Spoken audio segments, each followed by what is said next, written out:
সময় কম কিন্তু ভ্রমণের ইচ্ছে বিশাল। চলেন আজ একদিনে কক্সবাজার ঘুরে দেখি। শুরু করি আমাদের ছোট্ট অথচ রোমাঞ্চকর এক ভ্রমণ। রাত 11টায় আমরা বাস কাউন্টার থেকে বাসে উঠে পড়লাম। তার আগে এক কাপ চা আর সাথে কিছু চিপস চানাচুর আমাদের সফরের প্রথম প্রস্তুতি।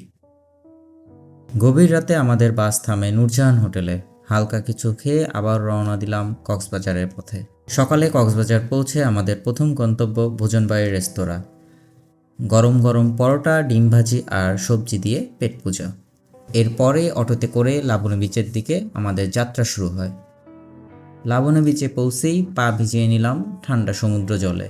পথে পথে পেলাম স্টারফিশ, শামুক আর নানা সামুদ্রিক কীটপতঙ্গ। ঠিক এমন সময় একদম মাথার উপর দিয়ে উড়ে গেল একটি প্লেন। অসাধারণ এক মুহূর্ত। হেঁটে হেঁটে পৌঁছালাম সুগন্ধা বিচে। সুগন্ধা বিচ থেকে বের হওয়ার সময় না তৃষ্ণা না লোভ কোনোটাই সামলাতে পারলাম না ডাব দেখে। ডাবের মিষ্টি পানি খেয়ে এক কথায় প্রাণ জুড়িয়ে যায়। এরপর অটো রিজার্ভ করে রওনা দিলাম হিমছড়ির পথে। রাস্তার দারুণ সব দৃশ্য, এক পাশে পাহাড়, অন্য পাশে নীল সমুদ্র। আর এই সৌন্দর্য দেখতে দেখতে পৌঁছে গেলাম হিমছড়ি। হিমছড়ি নেমে প্রথমেই টিকিট কেটে নিলাম এবং ঢুকে গেলাম ভিতরে। হিমছড়ি ঢুকে প্রথমেই সিঁড়ি বেয়ে বেয়ে উঠে গেলাম চূড়ায়। উপর থেকে দেখলাম চারপাশে নীল জলরাশি আর সবুজ পাহাড়। এরপর নেমে এলাম ঢালু রাস্তা পেয়ে। একটু সামনে যেতে চোখে পড়ল শামুক আর কেটে রাখা বিভিন্ন ফলের দোকান। আর হিমছড়ির সেই বিখ্যাত ঝর্ণা দেখতে গিয়ে একটু হতাশ হলাম, কারণ এর আগে এত ঝর্ণা দেখে এটাই বুঝেই ফেলেছিলাম যে কৃত্রিম ঝর্ণা। তবুও সফরের অংশ হিসেবেই স্মৃতির পাতায় রাখলাম। এরপর রওনা দিলাম ইনানির পথে।